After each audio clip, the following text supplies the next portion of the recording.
6 horas e 29 minutos.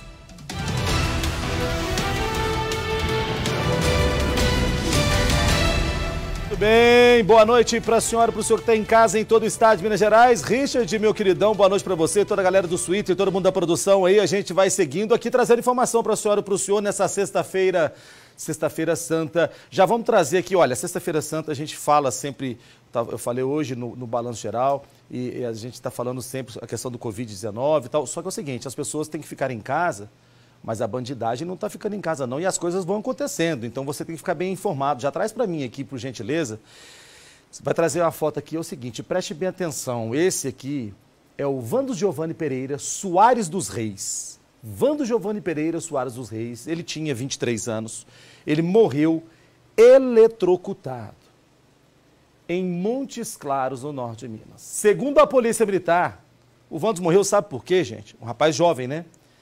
Porque ele estaria tentando furtar, tentando tirar a fiação de uma empresa. Você imagina, você puxar uma fiação, roubar uma fiação, levar uma fiação, mas que está passando energia elétrica por ali. Quer saber como isso aconteceu? A Alana Freitas vai contar para a gente agora. Põe no Cidade aí. Um funcionário da empresa de calçados, que fica no Distrito Industrial de Montes Claros, contou à polícia que eram por volta das 6 horas da noite, quando ele teria escutado um barulho alto na subestação da empresa e que logo depois o local ficou sem energia elétrica. Ele então acionou os funcionários da equipe especializada em serviços elétricos da empresa e quando eles se deslocaram até a subestação que fica no interior da empresa, encontraram o corpo de Vando Giovanni Pereira Soares dos Reis, de 23 anos, carbonizado dentro da caixa de passagem, onde tinham vários fios de alta tensão. Para a PM, Vandos teria morrido eletrocutado enquanto tentava furtar a fiação da empresa. Ainda de acordo com os militares, o local é totalmente fechado, com cercas, concertinas e alambrados e avisos de perigo por todo o perímetro. O homem teria conseguido entrar no local após abrir um buraco no muro e usado uma pequena serra para tentar cortar os fios. Uma equipe do SAMU foi acionada e constatou o óbito. A perícia também esteve no local e o caso será investigado pela Polícia Civil. O corpo do homem foi encaminhado ao IML da cidade. Alana Freitas, para o Cidade Alerta. Obrigado aí, Alana, pelas informações. As pessoas ficam, lógico, numa tristeza danada, familiares, um jovem rapaz, você imagina fazer isso numa quinta-feira, véspera de feriadão, quinta-feira porque quinta-feira também é quinta-feira santa, na sexta-feira da paixão, onde todo mundo está pensando em rezar, está fazendo o velório do rapaz. Agora aí vem a pessoa perguntar, nossa, mas tadinho, tão novo, tão jovem, ele morreu de que forma? Ele morreu eletrocutado, mas talvez se ele tivesse de quarentena em casa e não tivesse tentado furtar a fiação, ele não teria levado esse choque, né? Não teria acontecido isso. Então fica aqui a minha dica para você que está nesse mundo, quer tirar vantagem de alguma forma, quer roubar alguma coisa, furtar dos outros, cuidado, pode dar errado uma hora.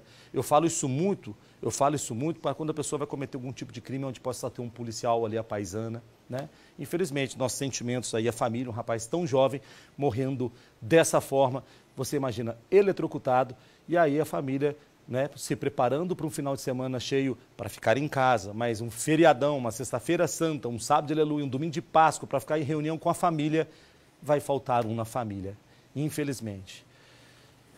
Traz para mim aqui agora fotos de armas, presta atenção. Você está achando que por conta da Semana Santa, final de quaresma, que não vai aparecer? Olha aqui, ó.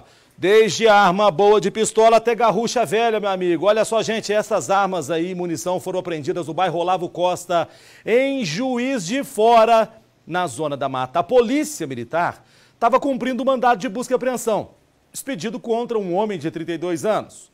Daí, encontrou uma das armas. A outra pertencia a um adolescente de 17 anos, com 17 anos já no mundo do crime, que também foi apreendido. A nossa repórter Michele Pacheco traz informações para a gente, traz aqui na tela do Cidade. Tiver a pistola 9mm de fabricação tcheca, as 27 munições do mesmo calibre, um carregador de pistola, a garrucha calibre 32 e a munição calibre 380 foram apreendidos por policiais militares no bairro Vila Olavo Costa, região sudeste de Juiz de Fora. Os policiais foram até lá para cumprir um mandado de busca e apreensão. O trabalho faz parte de uma série de operações de prevenção a homicídios e outros crimes violentos. O bairro tem um relevo muito íngreme e várias rotas de fuga. Por isso, os militares se posicionaram em pontos estratégicos. Assim, quando uma equipe chegasse ao endereço do cumprimento do mandado, as outras teriam uma visão melhor dos riscos e também de suspeitos em fuga. E deu certo. Lá de cima, eles viram uma movimentação suspeita na casa vizinha. Era um adolescente de 17 anos, conhecido no meio policial pelo envolvimento com tráfico de drogas e homicídios. Ele viu os policiais, correu e arremessou alguma coisa. Os PMs foram ver o que era. Eles encontraram a pistola e uma meia preta com a munição 9mm. O restante do material foi apreendido durante as buscas na casa onde o mandado foi cumprido. O armamento e a munição foram levados para a delegacia da Polícia Civil. Além do adolescente apreendido, um homem de 32 anos foi preso. Ele não tinha passagens pela polícia e estava na casa onde o mandado foi cumprido. Michele Pacheco para o Cidade Alerta. Viu, Michele? Bom trabalho seu sempre aí do Robson aí em Juiz de Fora. E olha que o pessoal de Juiz de Fora tá bastante gente na rua, né? Tem bastante casos de Covid-19 lá. Agora, tá vendo isso aqui? O rapaz de 32 anos não tinha passagem pela polícia. Só que agora tem. Infelizmente, preste atenção no que eu vou falar aqui. Infelizmente, muita gente que não tem passagem pela polícia vai acabar tendo passagem pela polícia até o final desse ano 2020. Infelizmente. Dinheiro escasso, muita gente desempregada, tem muito pai de família que é do bem, mas tem muito bandido por aí, tem muito ladrão por aí, tem muito tranqueiro por aí, tem muito fiotinho de ladrão por aí. Você viu, rapaz, 17 anos já no mundo do crime. A garrucha velha até vai, mas depois uma pistola que é da República Tcheca, munição. Você já viu o estrago que essa pistola faz? Hã? Infelizmente, vai ter muito bandido. Agora, esperamos que o governo dê um jeito, porque vai ter que aumentar presídios e penitenciários. E tomara que consiga fazer alguma coisa, tipo, algum projeto novo na segurança pública no Estado, meio que particular também, né? Particular por quê? Para poder pôr esses presos para poder trabalhar. Porque ficar lá dentro, lá só comendo, bebendo e aproveitando, jogando baralho, esperando para poder sair na rua para cometer o crime de novo, não dá, né? Aí não tem jeito, meu amigo. Olha aqui. Traz a imagem das crianças abandonadas agora aqui no Cidade Alerta para nós. Olha, deixa eu falar uma coisa para vocês. Em um intervalo de 15 dias, 4 recém-nascidos foram abandonados em Belo Horizonte e foram jogados no lixo. E detalhe, pelas próprias mães. Ô, gente, só que o que essas mães não sabem é que não é mais considerado crime de abandono quando a mãe entrega o bebê para adoção. Abandonar o filho numa lixeira é crime e dá cadeia. Então, eu não acho correto, não estou aqui para poder julgar essas mães. Não sei se elas tiveram alguma depressão pós-parto, qual o motivo, se é por conta do coronavírus que está por aí, se é o desespero. Mas eu acho que elas, se querem, deveriam ser chamadas de mães. Ao ter a coragem de pegar o seu bebê, ter o feto, ter a criança e jogar no lixo. Então, presta atenção. Abandonar o filho numa lixeira é crime e dá cadeia. Vamos ver. Põe no Cidade. A quantidade de casos parecidos em apenas 15 dias chama a atenção. Bebês encontrados no lixo. Mães que simplesmente descartam os filhos. Cenas difíceis de esquecer e de compreender. Acho que um primeiro fator que a gente pode analisar é a questão financeira. Então, às vezes, o pai não assumiu a criança, ou os pais dela também não apoiaram, né, a gravidez. E, em último caso, tem a questão da depressão. Claro que não, igual eu falei, né, não é justificado, mas a gente pelo menos consegue compreender de uma certa forma o motivo, a motivação dessa ação. O último caso foi o de um feto deixado em um saco de lixo no hipercentro da capital. A polícia ainda tenta identificar a mãe e descobrir se ela deixou o bebê após o nascimento ou se foi um aborto. Na noite de segunda-feira, garis encontraram outro corpo de recém-nascido dentro de uma sacola no bairro Vila Clores, região norte de BH. Até o momento, não se sabe quem é a mãe. No mês passado, mais 2 recém-nascidas foram deixadas em lixeiras na capital. Uma no bairro Universitário, na Pampulha, e outra no Barreiro. Uma delas foi encontrada com vida e, após atendimento médico, encaminhada ao Conselho Tutelar. Outra não resistiu aos ferimentos. Mães que não podem cuidar dos bebês ou que não desejam ter um filho podem recorrer à justiça durante a gestação. Para isso, elas devem procurar a Vara da Infância e da Juventude, onde são acolhidas e atendidas desde a gravidez até quando a criança nasce e é entregue para adoção. Em Minas, o Tribunal de Justiça tem um programa para atender casos assim. Às vezes a mãe sabe que está grávida numa consulta. Às vezes está passando mal e sabe que está grávida e não estava esperando. Esse médico, esse hospital vai orientar essa mãe para procurar a Vara da Infância e Juventude da sua cidade. A desembargadora explica que em 2016, a entrega voluntária do filho ao juiz da infância e juventude deixou de ser considerada crime de abandono de recém-nascido. Essa medida foi criada para evitar situações como as que ocorreram em Belo Horizonte nas últimas semanas. Tem muitas famílias querendo dar um lar, uma família para essa criança. E essa mãe que comete esse ato, ela precisa ser acolhida. Já mulheres que simplesmente abandonam os filhos sem procurar nenhum tipo de ajuda estão cometendo um crime e devem ser responsabilizadas. Ao jogar o filho fora numa lixeira, ela não vai responder por abandono de incapaz. Ela vai responder por um crime de violação da vida. Contra a vida, homicídio, assassinato, olha, é uma criança, é um bebê. Ô, gente, cá entre nós aqui, a senhora, o senhor que está me assistindo, você que é mãe, você que é pai, você que é avó, você que é avô, o porquê fazer isso com uma criança, com um bebê? Se a criança está viva, ele está bem, doa a criança, né? Fala assim, olha, eu não tenho condições de cuidar, eu não tenho, a situação financeira está triste, está difícil, eu não tenho o que fazer, sabe, sem problema nenhum. Agora, pegar a criança, para mim o pior, é assim, não existe pior, mas para mim o pior, pegar a criança, pôr dentro de uma caixa de sapato, de papelão, num saco de lixo e jogar fora no lixo, não sei onde é que nós vamos parar não, viu? Não sei mesmo onde é que nós vamos parar. Eu não consigo entender a mente do ser humano para poder fazer isso com o bebê. Traz a foto aqui do local de um acidente, que eu vou para o intervalo, depois do intervalo eu vou mostrar para vocês que um homem morreu atropelado na BR-146 em Botelhos, no sul de Minas. Eu vou trazer essa informação já para você. Não saia daí que o Cidade Alerta volta em instantes.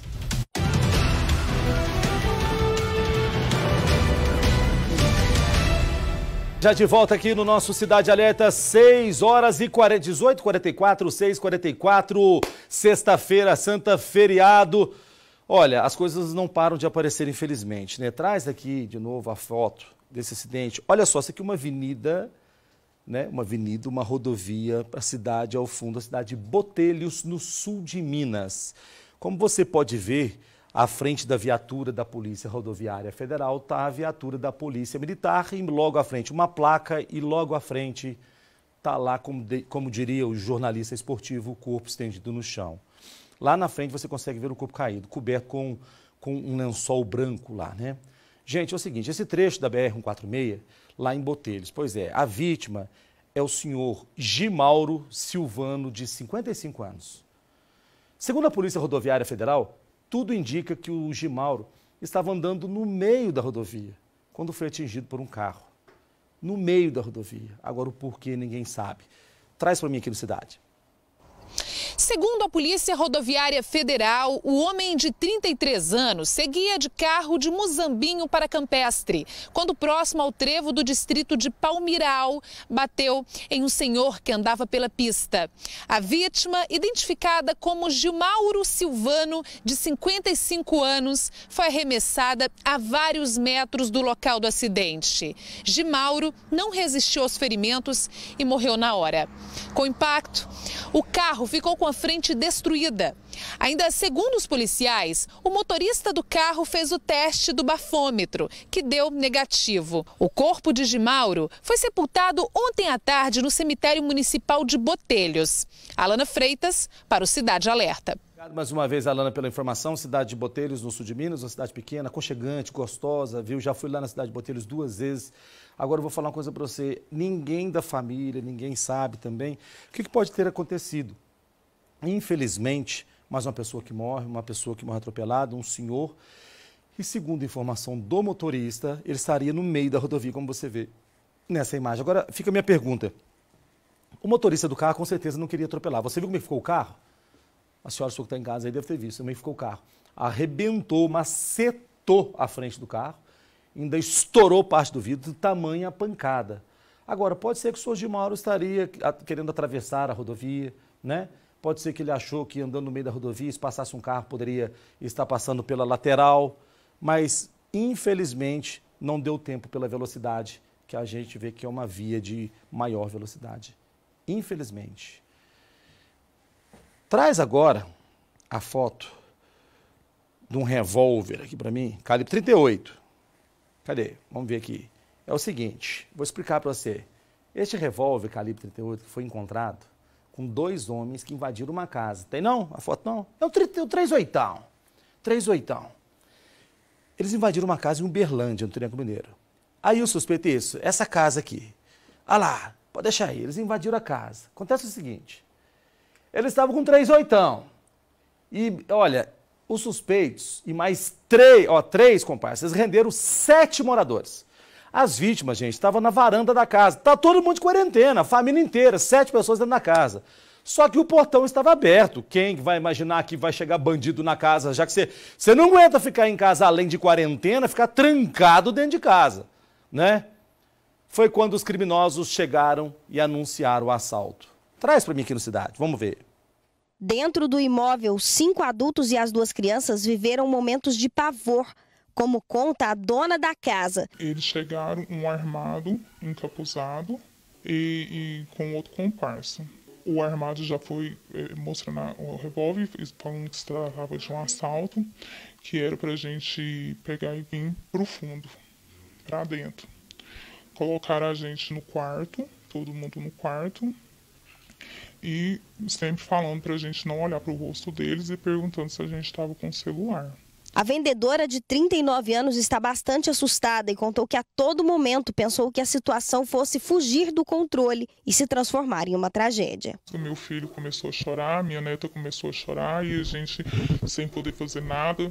Meu genro e o amigo da minha filha deitado no chão e a gente preocupado porque eram os únicos homens da casa. Dentro do carro, os bandidos já tinham colocado vários objetos da família, entre eles televisão, micro-ondas e alguns sapatos, que são produtos que a proprietária do imóvel vende. Diante de todo este pânico que eles viveram aqui, um dos vizinhos acompanhou a movimentação estranha e acionou rapidamente a polícia militar. Quando os bandidos perceberam a chegada dos militares, tentaram fugir pelos fundos do imóvel. 2 dos rapazes foram presos e um revólver calibre 38 foi apreendido. Tratava-se de 5 indivíduos, 2 deles portando arma de fogo, revólveres. O carro que eles deslocaram para o local foi apreendido também, estava na rua de trás e as diligências continuam para tentar prender os outros 3. O negócio é o seguinte, prender um, prende o resto, porque a polícia tem um jeitinho carinhoso de falar com os bandidos. Fala assim, olha, você fala onde é que tá o teu comparsa, que eu vou te dar uma chance, vou te dar 3 chances, entendeu? 1, aí o bandido já grita. 2, o bandido já chora. 3, o bandido já quase desmaia. Então, assim, ele sempre tem 3 chances para falar, então a polícia até vai chegar até esses bandidos. Agora, a senhora que está em casa, aí, em quarentena, tá aí, tá o vô, tá a avó, tá a mãe, tá o pai, tá as crianças, não sai para lugar nenhum, para ninguém pegar pro coronavírus. Quando vê o bandido, não tá de quarentena. Avisaram todo mundo da população. Né? Muita gente querendo trabalhar, não pode trabalhar, tá bravo, muita gente quer ficar em casa, muita gente não quer voltar para o trabalho, muita gente quer trabalhar. Quer dizer, tá loucura. E os bandidos? Não tem um bandido dentro de casa. Quem é bandido é assim, fica aí caçando lugar para poder roubar, fica caçando casa dos outros para poder assaltar.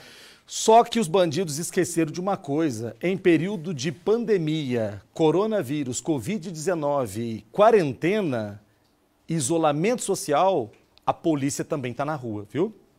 A polícia não está com isolamento social, não.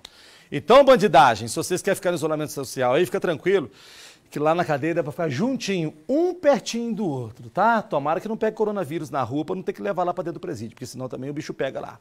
Olha, o negócio é o seguinte, agora, olha que história doida. 2 homens presos suspeitos de sequestrar 3 pessoas em Santa Luzia, na região metropolitana de Belo Horizonte. Segundo a Polícia Militar, todos os envolvidos fazem parte de uma quadrilha e essa quadrilha aplica golpes falsos de consórcio. Vende consórcio, pega o dinheiro, dá o tumé no consórcio.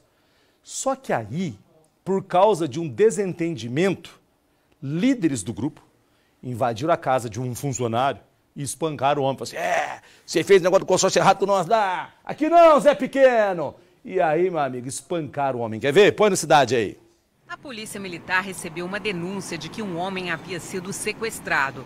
Os militares foram até o bairro onde a vítima mora, em Santa Luzia, e no caminho encontraram a esposa dele em um carro com 2 suspeitos. Foi bem complexo a gente conseguir entender toda a situação. No veículo a gente encontrou ali uma mulher, mais um motorista que a princípio seria de aplicativo e um outro elemento. Bom, acontece, a gente fez essa primeira diligência e a gente descobriu que o marido dela tinha sido vítima aí de um sequestro, né?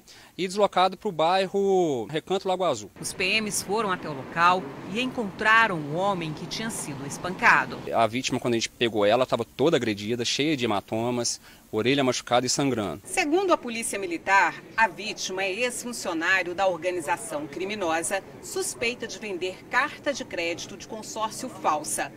O homem devia R$20 mil para os estelionatários, que exigiram que a vítima transferisse o carro dele para os criminosos. Estava ali a vítima homem, mas uma vítima mulher, que era amiga dele, que foi responsável para fazer um contato e entregar o dinheiro, já que ele estava já com medo desses sócios.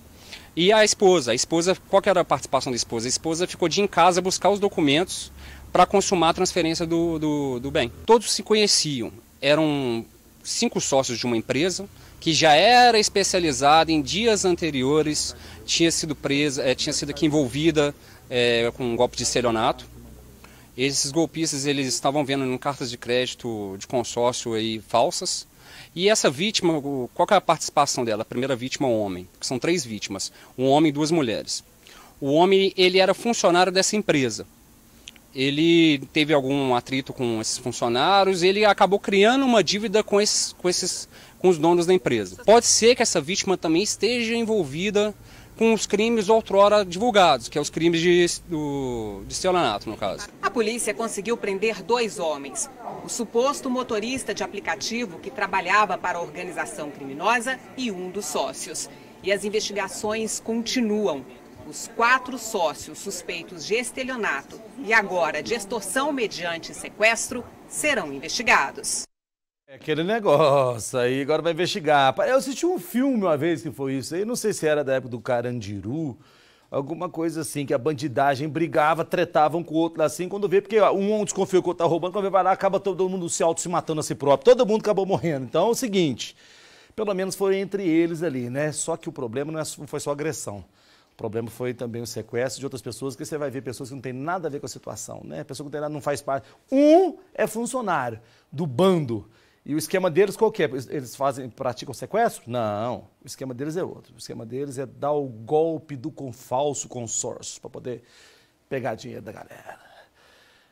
Tem um circuito aí para mim aqui, ô Richard? Vamos ver então é o seguinte, ó. Vocês vão colocar o circuito aqui que é o seguinte, presta atenção, tá vendo? Esse homem aqui arrombou um estacionamento em Belo Horizonte, deixou um prejuízo de R$4 mil. E eu vou falar para você, já é a 3ª vez! Só se o dono pôr uma jararaca com uma urutu cruzeiro ali para poder morder esse bandido aí. 3 vezes no mesmo lugar. Eu vou pro intervalo e eu mostro essa história pra você já, não sai daí.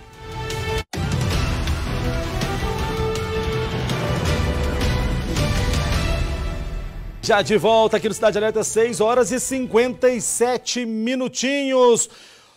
Você imagina o seguinte, tem ladrão pra tudo quanto é lado, né, gente? É ladrão que não acaba mais, é bandido saindo pelo ladrão, a coisa tá feia, eles roubam de tudo. Você imagina um estacionamento, traz o circuito pra mim, tá aí, ó. O rapaz é o seguinte, esse aí, ó, esse malaco aí tá até sem camisa, né? É, bandido dá sorte, né? Bandido, por exemplo, ele pula sem camisa, por exemplo, pula muro, entra na grade, não rala, não fura nada. Se a gente para entrar numa construção réia lá, você pisa num prego, morre de tétano. Agora, bandido não. Tá aí, ó. Esse bandido aí, esse local aí é um estacionamento que fica em Belo Horizonte. Preste bem atenção. Pasmem, esse aí já foi invadido, só para vocês terem uma ideia, 3 vezes em apenas 6 meses. De 2 em 2 meses é invadido esse local. Agora, sabe o pior de tudo para mim? É que ele entra naquela facilidade danada, querendo roubar o que tem pela frente. O que vê, leva. E olha que eu vou falar para você, viu? O proprietário lá tá bravo até porque tem que fazer o BO online. Vamos ver, põe no Cidade. As câmeras de segurança gravaram a ação no estacionamento. Aqui, o homem revira o escritório à procura de dinheiro e objetos de valor. Foi assim que os donos encontraram o lugar. Papéis e gavetas jogados no chão. Um prejuízo de quase R$4 mil. Móveis arrombados, armários de madeira e de aço, papéis no chão. Levaram até comida que estava na geladeira de funcionário. O estacionamento fica na Avenida do Contorno, uma das mais movimentadas da cidade. Aqui de fora a gente vê que foram adotadas várias medidas para evitar a ação de bandidos. O muro é alto, tem cerca elétrica, concertina. Só que para entrar no estacionamento, o homem usou o prédio do lado. Ele pulou o muro dessa escola e lá dentro ele arrombou um pequeno portão lateral, que une a escola ao estacionamento. A polícia chegou a ir ao local. A viatura entrou no estacionamento, mas os donos foram informados que a ocorrência não poderia ser registrada. Informação dele que os boletins agora devem ser feitos via internet pelo proprietário do estacionamento. E fica uma pergunta, né, para a gente mesmo. O que eles vieram fazer aqui? Essa foi a 3ª vez que o estacionamento foi invadido em menos de 6 meses. Nesse vídeo, um homem força o cadeado do portão da frente, mas não consegue entrar. Para quem convive com a insegurança e amargo prejuízo, a sensação de revolta é grande. É lamentável. Além de você não ter a segurança, você também não tem, no fundo, a quem reclamar, porque a quem reclamar para qual atitude? Que coitado do senhor, eu fiquei com pena agora do proprietário lá, porque a quem reclamar para qual atitude? Você liga para a polícia e fala assim, faz um boletim de ocorrência, só mais um. Porque muitas vezes são andarilhos, tá difícil, hein? A Polícia Militar explicou que nos casos em que os policiais comparecem e a vítima não possui todas as informações necessárias para registrar os fatos, a ocorrência pode ser registrada online. Assim é evitado o deslocamento do solicitante até um local de registro de ocorrências para complementar o BO. Recomendação que se torna ainda mais indicada neste período de pandemia. Olha, essa desculpa aí não colou não. Na pandemia pode até ser que a polícia não vai. Agora, o senhor é o seguinte, já chegou lá e falou assim, me roubaram isso, eu tenho a câmera aqui mostrando o ladrão que roubou, ele pulou por ali e saiu aqui. Uai, tem tudo para registrar o BO? Não entendi essa não. Pela pandemia, tudo bem, não quer pôr a polícia para poder andar na rua. Agora, ele tem todas as informações, né? Eita, difícil demais. Traz aqui a foto do adolescente na tela aqui do Cidade Alerta também para mim. É o seguinte, você vai ver aqui, esse aqui é o Júlio César de Campos Maciel Silva. Ele tinha 14 anos e estava desaparecido desde o final do mês passado. Só que agora, o corpo dele foi encontrado em um lote vago em Belo Horizonte. Segundo a Polícia Militar, ele era usuário de drogas e uma das hipóteses é que o crime possa estar relacionado ao tráfico. Traz aqui no Cidade. Foi com o uso de um drone que a polícia localizou o corpo do adolescente. Ele estava parcialmente enterrado em uma área de loteamento.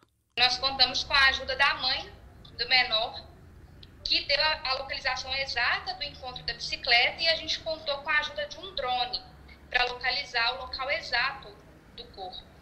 Júlio César de Campos Maciel Silva tinha 14 anos.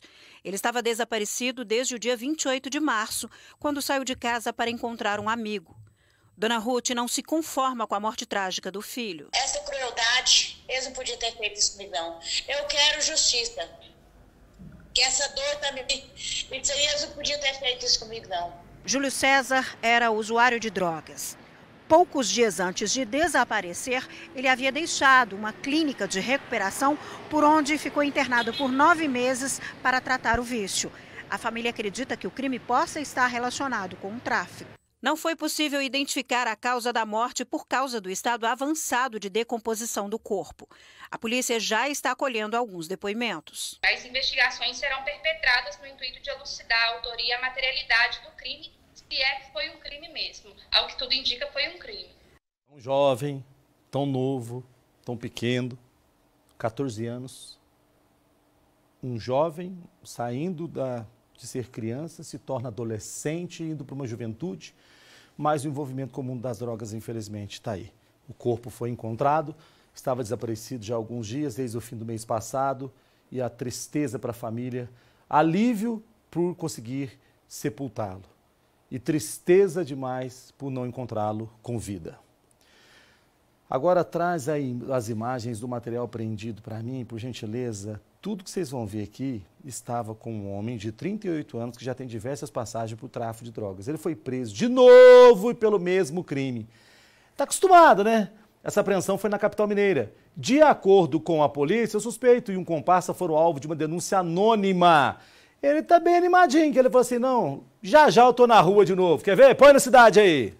2.500 pedras de crack, 408 buchas de maconha, pinos de cocaína e um revólver calibre 38, além de balanças e tubos para embalar drogas. O material bem arrumado na mesa do batalhão foi encontrado numa casa no bairro Jardim Leblon, na região de Venda Nova, em Belo Horizonte. Há pelo menos 10 dias, a Polícia Militar vinha recebendo ligações de moradores incomodados com o tráfico de drogas na região. A PM decidiu monitorar a área. Os militares foram até o endereço para checar os fatos. É que a casa, alvo da denúncia, tinha padrão de classe média, acima de qualquer suspeita. Os militares foram recebidos pela proprietária do imóvel, que disse que desconfiava do entra e sai, mas que não sabia o que se passava ali. São várias casas dentro do mesmo endereço, né? São vários cortiços, parece, e de acordo com ela, só a movimentação que era grande e que ela conhece as pessoas, não pelo nome, mas ela não sabia o que ele estava fazendo lá dentro. Que eles sempre entravam na residência e se trancavam no quarto. Assim que chegaram, os policiais viram 2 homens no interior da residência. Eles fecharam a porta, trancaram, a gente bateu na porta. Imediatamente a gente teve que arrombar. As pedras de crack estavam sendo embaladas quando a polícia chegou. Tudo estava espalhado pelo chão da casa. Dentro da casa parece que era um QG mesmo, só para poder fazer o preparo de drogas para serem vendidas na região. A dupla pulou a janela dos fundos e saiu correndo. A caça aos traficantes durou mais de 1 hora. 6 viaturas ocuparam as ruas do bairro e até o helicóptero ajudou nas buscas. Um dos homens conseguiu escapar, mas o outro, de 38 anos, foi preso em flagrante e assumiu ser dono de tudo. De pronto, a hora que ele conseguiu ser abordado pelas guarnições, ele já assumiu a propriedade de tudo. O suspeito detido já cumpriu pena por tráfico e ainda zombou do sistema prisional. Tem várias passagens por tráfico de drogas, já é conhecido no nosso meio policial. De acordo com ele, como ele já conhece a cadeia, já conhece o sistema, ele falou que o advogado dele vai estar lá e que de amanhã não passa não, de amanhã ele já vai estar solto aí de novo. O comparsa dele que fugiu já foi identificado e ainda é procurado. É o que eu acabei de falar na hora de chamar essa matéria, é o que disse o policial. Ele tá preocupado, não, fala assim, não, amanhã eu já tô na rua de novo. Sabe por quê? Porque não é a primeira vez, gente.